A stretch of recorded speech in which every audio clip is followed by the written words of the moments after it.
Welcome to A Warm Embrace, your go-to destination for all things motivation. I'm Guillermo Lopez, and I'm thrilled to embark on this journey with you to explore the endless possibilities of self-improvement, personal growth, and achieving your dreams. Today's theme is inspiration. And John, my awesome co-host, will be posing his thought-provoking questions about all things inspiring. John, whenever you're ready, take it away. We all know, Guillermo, that you are a motivational speaker and you have been motivating a lot of people using your social media platforms. With that being said, as a motivational speaker, who or what inspires you on a daily basis? And how do you seek out sources of inspiration?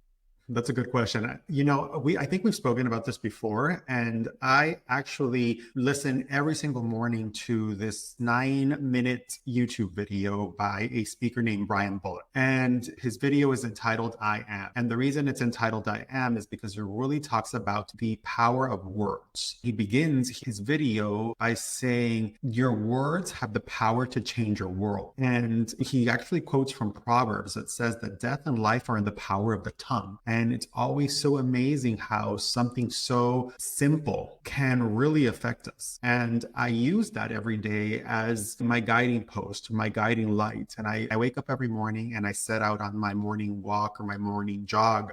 I put that as first thing in my mind because I want to go ahead and remind myself that my words are really going to change my world. They do change my world, because if it wasn't for the fact that I make a conscious choice to really think positively, to actually think that I'm going to win my day, that I'm going to overcome whatever challenge that comes my way, then what happens? I become a victim to those words, or I become a victim to the day. I can become a victim to whatever challenge that comes my way. But if I'm going ahead and I use my mindset and I use the words that I tell myself that I'm going to win my day, then it becomes all the more real. Aside from Brian Bullock, I use inspiration from all sorts. And I love being able to see things all around me. I mean, sometimes we're able to see random acts of kindness, and those beautiful acts of kindness can actually inspire us. They certainly inspire me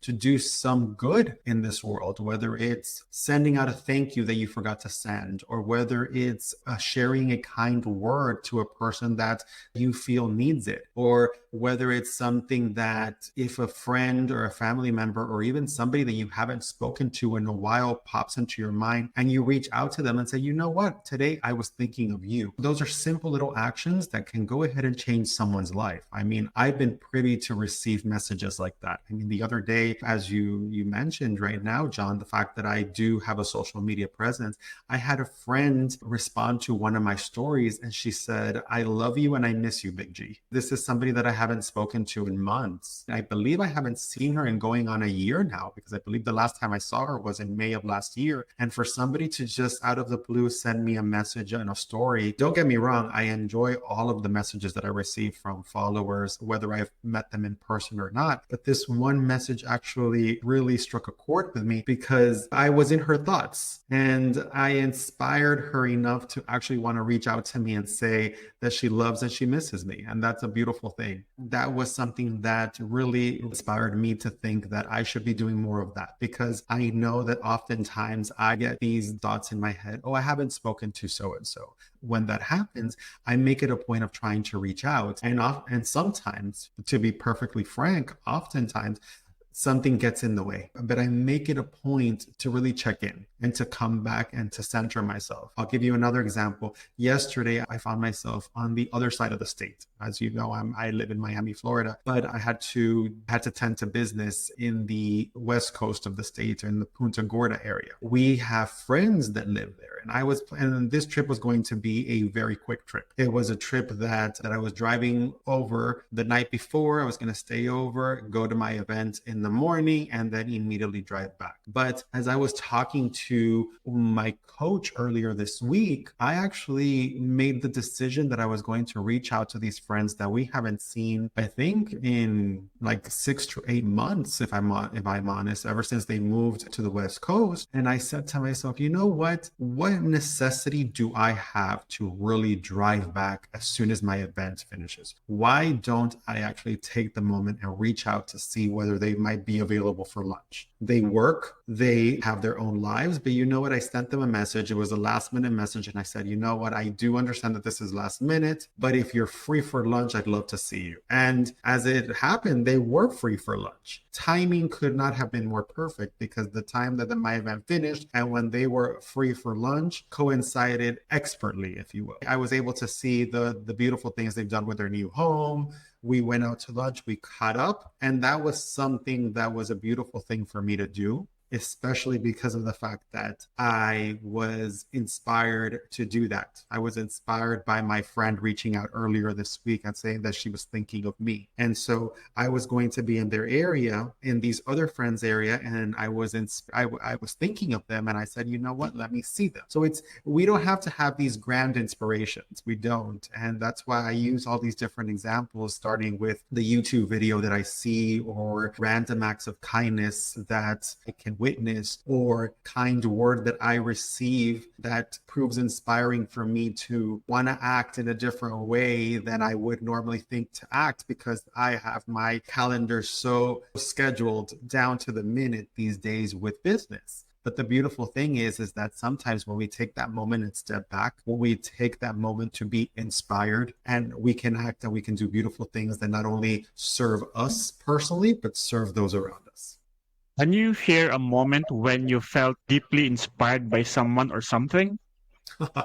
There are so many moments. And the first thought that comes into my mind is really, I was sitting at an event, a motivational speech. As motivational speakers, as motivational personas, as motivational people, we are inspired. We're inspired by other people. We're inspired by the beautiful stories that we hear. And I was inspired by a person named Jaime Kern Lima. I don't know if most of our followers know her. She's a phenomenal entrepreneur, somebody who has been able to overcome several challenges. She was the founder and creator of It Cosmetics. It Cosmetics, after several years of toiling, after so many closed doors. I am not doing her justice in the way that I am summarizing her speech, but it was one closed door after another. Close, closed, closed, closed, closed. This was a person that just continued at it. Even when people were telling her, I don't believe that you have a market because people are not going to buy from a person that looks like you. I mean, that's just those words, even sitting in that room and just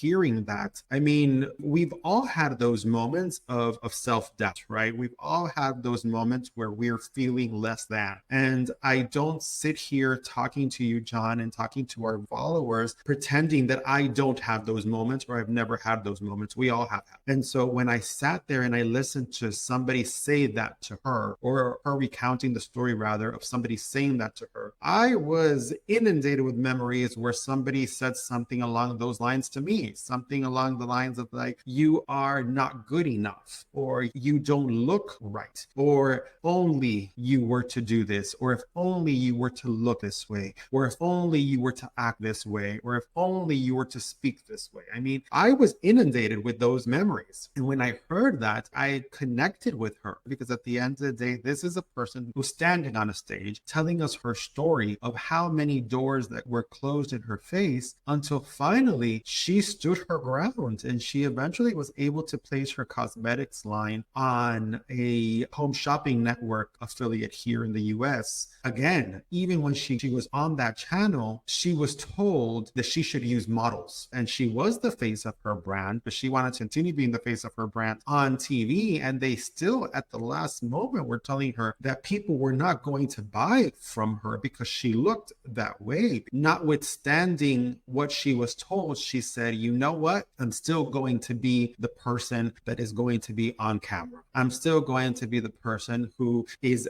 going to take off my makeup and reapply it. I'm still going to do that. I am going to be the face because I created my cosmetics for somebody like me. I created the cosmetics for somebody who needs these cosmetics for somebody like me. And I believe that she was suffering, or she suffered from rosacea. So she was creating her cosmetics for that. And while the marketing geniuses, if you will, they were trying to use beautiful people so that she can go ahead and place her cosmetics on already beautiful people to look even more beautiful, she was saying that's not true to the brand. That wasn't the real reason that she created the brand. While beautiful people and people with fair and flawless skin can use her cosmetics, the reason that she created the cosmetic line was for purposes of being able to cater to people who suffered and had to live with the conditions that she had to live. She stood her ground, and in standing her ground, she was sold all of her cosmetics of that first infomercial. And then she was invited again and again, and each time she sold out. Again, I highly inspire all of you. I highly encourage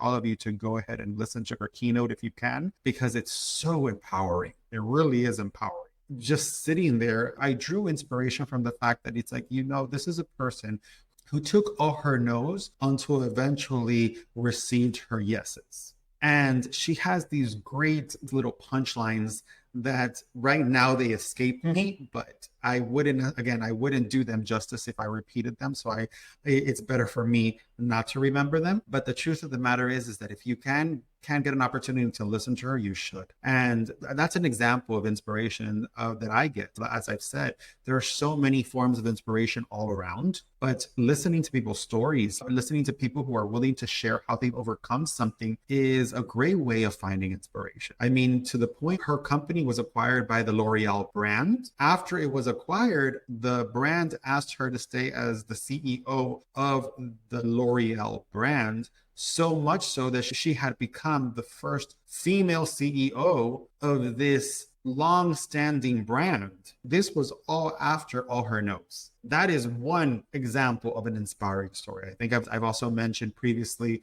Nick Santonastasso as a speaker. I've mentioned Brian Bullock as a speaker.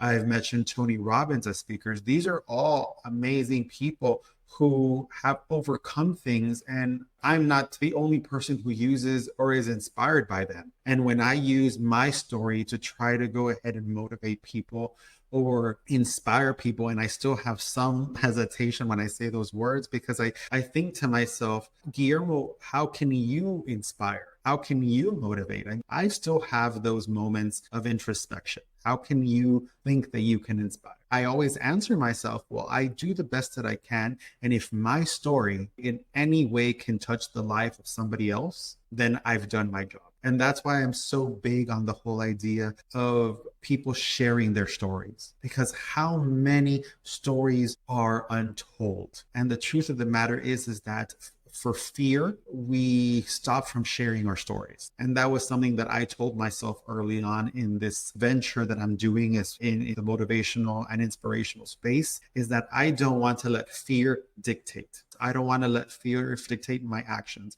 If I can go ahead and inspire at least one person, then I've done my job. I've done good in this world. And that really is what moves me forward. That really is what drives my mission. And I use the likes of Tony Robbins, how he says that he's now on a mission to feed 1 billion people. At one point he started, if I can go ahead and feed one person, he would have done his job. And then he was able to grow, and look at what he's been able to accomplish. And in some small way, I wish to do the same. I wish to be able to inspire people. I mean, think about it. There are so many inspirational speakers across the globe. I mean, there's Bo Sanchez in the Pacific. There is Mel Robbins. There is Ian Levan Sant. There are so many beautiful people who just want to do good in this world, who are sharing their stories, who are wanting to inspire, and the sources and the fountains of inspiration are limitless, because we all are inspiring in one way or another. All we need to do is look. Do not worry, Guillermo, you already inspired us. In your opinion, what are some effective strategies for igniting inspiration in individuals who may be feeling stuck or unmotivated? I think I answered your question with my prior answer, but the truth of the matter is with stories. It sounds so simple. It really does. And the reason it sounds so simple is because anytime I think of the word story, I always think back to my childhood. It's like I loved hearing stories. I loved when my parents talked about their life, the stories of them as kids, the story of what challenges that they overcame. I loved always being that kid in the room trying to listen to the adult conversations, not for anything other than listening to what they were doing, to listening to how they were speaking, listening to what they were saying. I was enamored by listening. And it's funny because as I grew up, as life happens, as we discussed this before, as life happens, sometimes we forget those initial passions, those childlike questions that we had as kids. Because the truth of the matter is, there comes a point in our lives that happens, in my opinion, sometimes sooner, sometimes later, that we think we know it all. As I was growing up, some professors used to call it the hubris of the young. But I don't necessarily think that it was the hubris of the young. I think it's the hubris of humanity. And because it doesn't always happen when you're young. Sometimes it happens when you're older. It crosses so many age lines. I've changed that to instead of saying the hubris of the young, I say hubris of humanity.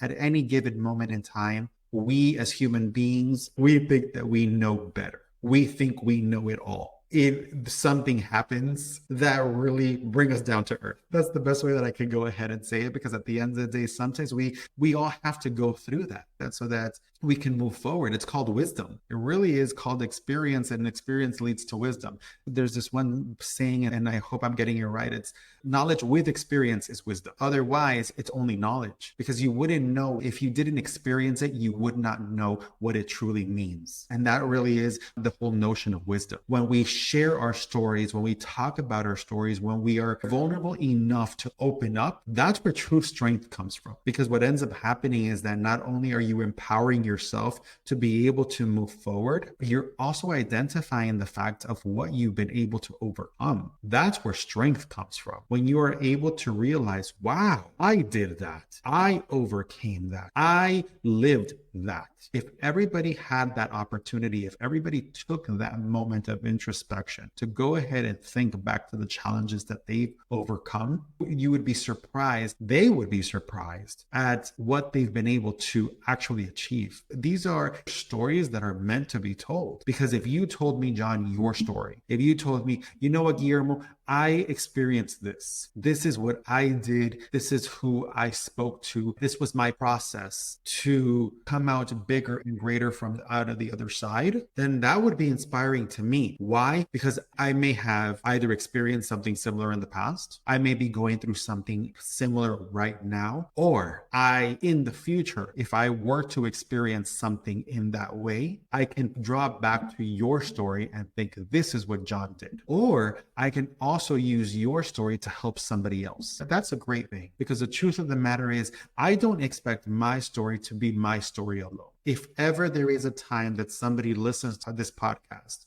and somebody listens to my message, somebody listens to my words, they're able to be inspired, they themselves. Again, like I said, I've done my job. But if that person is then able to relay that story, is able to relay Guillermo's story to somebody else who is going through something that Guillermo went through, or that Guillermo has gone through, something that I've gone through, and that person is able to be helped as a result, then that makes the path and the line of inspiration all the greater. Because if I were to think about it, if I were to have said, Guillermo, I don't want to share my story, let's not share our story, let's keep it within, then the only thing that I would be doing is I'd be a selfish person. I'd truly be a selfish person. Because how can I think that I don't want to see suffering? And we all don't. I mean, at the end of the day, there's something truly ingrained in the human psyche and in the human persona that we don't want to suffer. We don't want to experience pain, even when it is somebody else, even when it's somebody that we don't know. Think about it. Sometimes when we read a book or when we see a movie and we see something happening to somebody else,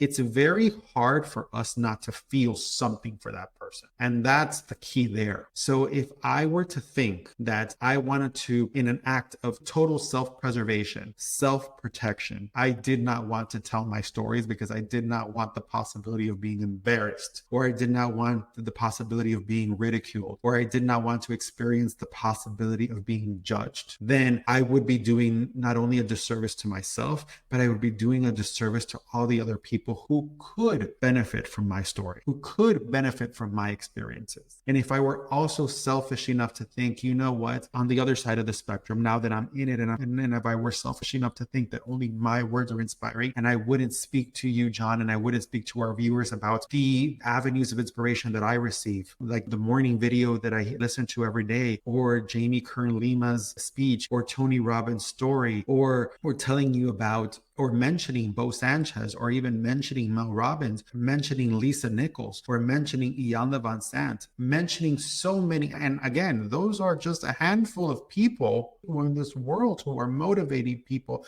to do better. And I think of those words, do better. There is this influencer nowadays. He's a social media presence. His name is Joey Swoll, and he talks about gym culture. I love his videos because he's a strong rock type of man. In a way, he fights for the underdog. His niche is the gym, and his niche is the fact that people need to do better. And he always ends his videos with, you need to do better. And I love that. I also use that as inspiration for me because, yes, Guillermo, you need to do better. For one, I need to do better. And I use that because then that way I know that if I want to go ahead and do this, if there's something that I can do better, then I'm going to go ahead and do better. And that's really the beautiful thing. Again, these are stories that we're sharing. These are experiences that we're sharing. We're sharing these experiences because at the end of the day, that is how we can inspire people. We can inspire people to do better. We can inspire people to overcome. We can inspire people to continue inspiring others. So think about it. If we as a collective human race, if we as collective human beings can continue to do better, where would this world be? I am only limited by my imagination of where this world can go to. So I think that I know that I go in these long tangents when I answer that question. I'm answering as I'm inspired to answer, because the truth of the matter is those are ways to be inspired. Even as I'm speaking to you and I think of other people, I'm inspired to answer in a different way. I can always answer just one way and give you a one-note answer. But the truth of the matter is conversations allow for that. They allow for the beauty of inspiration. And that's where what we should really strive to do and where we should really strive to go. So for those of you that feel stuck, listen to people's stories, or in the confines of your personal space, write down yours. Write down your story. Because if you do that, then you start thinking outside of yourself and you start really inspiring yourself to do better. In what ways can we inspire and uplift those around us, even in small acts of kindness? We do better. We do better. And again, I'm borrowing from Joey Swoll by saying that the truth of the matter is that we can always do better. If we make it a point to live our life as best as we can, if we make it a point to live our life with positivity, with laughter, with love, and do better not only by ourselves, but by others, I always go back to that golden rule. I mean, it's a beautiful rule. The reason it really touches us, because at the end of the day, do unto others as you would do unto yourself. I've said this before and I say it often, but the truth of the matter is I learned that early on. And again, it goes back to the whole idea of how I thought that I had. But the truth of the matter is I thought it was a beautiful thing, is because I wanted to treat other people as I wanted to be treated. I just never realized that not everybody subscribes to that rule. And that's where the large shock comes from. The realization. The realization, the wake-up call. It's that wake-up call that not everybody lives by that mantra. Not everybody lives by that rule. Not everybody seeks to live. Not everybody seeks to laugh. Not everybody seeks to love. Not everybody seeks to do good. Not everybody seeks to do better. But if we did, can you imagine where this world would go? That's the thing. That really is the beautiful thing. And again, I'm trying to elevate myself. I'm trying to elevate this world. I'm trying to go ahead and just go above the status quo. I'm trying to do better. And if I can do better by me, my being better can affect those around me. And in a way, it is that whole butterfly effect, as the whole notion of the fact that butterflies flap up its wings can eventually lead to a hurricane across the Atlantic Ocean. And it's true, just one small action can do better. You spoke about a random act of kindness. You spoke about something about doing good. Think about it. I've heard stories where people for an entire day, somebody starts at a drive-through of a fast food restaurant in the morning or a coffee shop and decides, today I want to do good. And what do? They said, I'm going to buy my coffee and I'm going to pay for the person behind me. I've been in that. It wasn't at a coffee shop. It was actually at a toll. At a toll one time, the car in front of me paid for my toll. And what did I do? I paid for the person behind me. And to this day, I don't know how long it continued. Think of how beautiful that is. That's a beautiful act. It's a minor act of kindness. And again, I know that there are stories where people have taken advantage of that. I know that we can't negate that. But the truth of the matter is that the original intention was good. And for a while, as long as it lasted, there was a paying of goodness forward. And that is a beautiful thing. And again, even beautiful stories or songs, I always think of in Christmas time, The Little Drummer Boy, where this child wants to sing to the Savior of the world. And he says, I have no gifts to bring, but I can play. That is a beautiful act. That's not to say that we all have to go and do good with money. We have to do good with means. We can always do good with something beautiful. If we also think back to when we were little, when we would pick little flowers or blades of grass or beautiful things that in our mind were beautiful, and we would give it to our mothers, or we would give it to our friends, or we would give it to our parents. The truth of the matter is that we were doing good. There was nothing that we were trying to go ahead and do but good. It was a simple act of kindness that we wanted to show somebody else that we cared, that we loved. That really is the beautiful thing. And if we go back to those childlike actions of just wanting to do good by somebody else, just wanting to do right by somebody else and not knowing it, because as children, we did not know what we were doing. We didn't know that we were doing good. We were just being human. We were just being kids. And it's as adults that we start thinking, oh, if only we could go back to that time. But we can't. We can go back to that time. We can go back to those times where we can go ahead and share a story, or we can listen to somebody's story, or we can go ahead and grab a flower and give it to a stranger, or we can go ahead and say a kind word to somebody. Like yesterday, I was at this event. I hadn't seen some of these people for an entire year. And somebody said to me, you know, Mr. Lopez, and they said it by my name. She said it by my name. I remember you from last year, and I remember your smile. She said, just a smile can go ahead and touch someone. And then I was without words when she said this to me, because I'm in a different professional setting. And for her to remember me by name, I was taken aback. I still am taken aback sometimes. I'm taken aback sometimes where people who I've never met will tell me something. I saw your words. I read your words. I heard your story, and it really touched me. I don't often talk about that because the truth of the matter is that I, to this day, still feel a pang of guilt when I get that. And I know that that's something that I'm going to work on.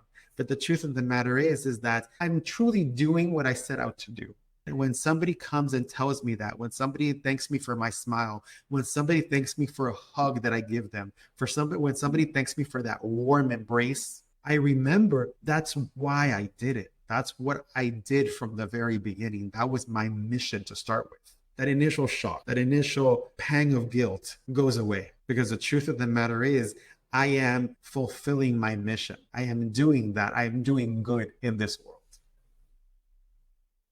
And thank you so much also, Guillermo, for giving me advice before when I ask you about it. Whenever we can. And that's the thing, John. That's the beauty of these messages. If we can go ahead and provide advice, and when we provide advice, we're always providing it with the best intention possible. When I can go ahead and give an advice based on my life experience, based on the wisdom that I've been able to acquire through my life experience, then why not? Why wouldn't I do that? I mean, you just thanked me for something, John, and I appreciate it. But the truth of the matter is that you, in the future, you will be able to pay that forward. Think about the endless possible benefits an interaction between two people can have. I thank you for your words, but I always challenge, I tell people, pay it forward. Pay the good forward, do better. When I say do better, it's never an admonition, because like I say, I tell that to myself. And when we say do better, it really is there. We can always do better. And that's not saying do best. It's always saying do better, because by doing better, we're already in a higher plane than how we would have acted had we just stayed the same.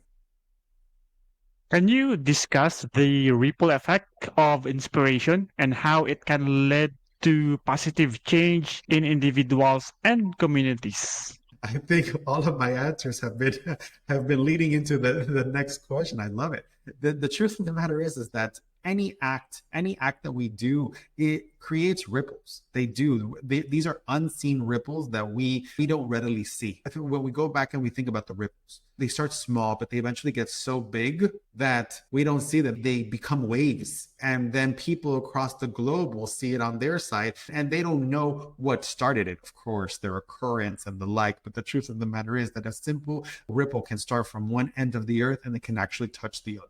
And that's where I was going back and I was saying, as far as these stories are concerned, because if we are able to share our stories, if we're able to do something good in the world, if we're able to do better, we're not only keeping that for ourselves, we're not. Unless we live a truly closeted life, a truly cloistered life, the life of a hermit, if you will, that's not true. We interact with people on a daily basis. We interact with people on a weekly basis. We interact with people on a monthly basis. The truth of the matter is that we interact with people. And just one act of kindness that you can do a day, one act of kindness that you can do a week is already something better than if we hadn't done it. Sometimes I've been in a supermarket and I always make it a point of saying good morning, good afternoon. It sometimes snaps people out of their zone.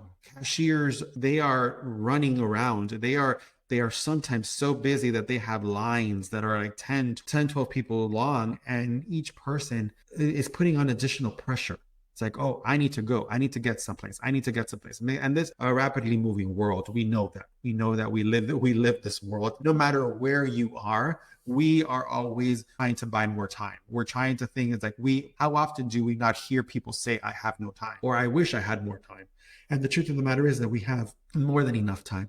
But when we think that way, then we act a certain way. And if we were to take a moment to just take a step back, just be kind, just be courteous, be cordial with somebody, and just say good morning. When I go out for my runs, as I've said before, these are moments for me. These are moments that I like to be alone. I like to be alone among the stars. I love to be alone in my little corner of the earth as I'm going through my neighborhood. Every so often, I see another jogger or I see another walker and I say good morning, and they say good morning to me. And just that connection, that one connection that we went ahead and connected in that moment, that can continue and that can ripple throughout the day. Think about how differently it would be if I was just jogging and I ignored them. That already puts a person in a negative space. It could, not necessarily, but some people could be placed in a negative space. Like, why did he ignore me? Was it about him or was it about me? Think about all of the words that we start putting in our minds simply by just one tiny action. And if we were to actually do good, then I think my aspiration is that we can start changing those words. We can start changing those words that we have in our mind, because then those words become positive. So if I were to say, good morning, how are you? Good morning, have a great rest of your day. Then the words in that person's mind are already on the positive. They're not asking themselves, why did he ignore me? Why was he rude to me? Am I not good enough to be said hi to? This is how our mind works. And as we spoke about in our last podcast episode about how our mind works in terms of what does it want to do? It tries to protect us. So when it starts asking those questions, it starts saying, oh, did I do something wrong? What did we do that merited that action? We don't think about some of the other people, do we? More often than not, we think about ourselves. We think about, what did I do wrong? And that is already negative self-talk. And so that's how I feel that if we go ahead and use these words, if we use these moments of positivity where we can go ahead and truly inspire people and truly do good and do better, then the ripple effects are endless. The good in this world is endless, because at the end of the day, more people will be doing good. More people will be doing better. More people will want to change the world for the better. And I think that's the beautiful thing. It goes back to those two words, do better. do better. And so I don't want to necessarily steal that from Mr. Swoll, but the truth of the matter is I feel inspired in this episode to talk about it, because the truth of the matter is we need to do better. We all need to do better. And if we do better, think of how much better the world is and how much better this life would be. I think that concludes our episode. May I ask you what is our takeaway in this episode? The idea behind this, inspiration is all around us. I love this episode because inspiration truly is all around us. It is one of those things that we can draw inspiration from anything and everything. And by drawing inspiration, we can actually do better in our lives. And by doing better in our lives, we can not only do better for ourselves, but we do better for those around us. We actually inspire better things to come. We can use inspiration to overcome the challenges that we are needing to overcome. And when we overcome that challenge, then we can be an inspiration to another. It's a beautiful thing because it's a never-ending loop. It's a never-ending loop that we can go ahead and just be the greatest that we can be. And by doing that, by just doing better, by just being a better version of ourselves, we are inspiring others to do the same. Anybody can be an inspiration. And I love that. I love that fact that anybody can be an inspiration. We all don't have to be these grand achieving people to be an inspiration. All we have to do is be able to share our story and genuinely want to change the world, genuinely want to do better, genuinely want to do right by our families, genuinely want to do right by ourselves, genuinely want to do right by our loved ones. That is an inspiration in and of itself. And I think that that's where we can truly be not only inspired, but inspire others.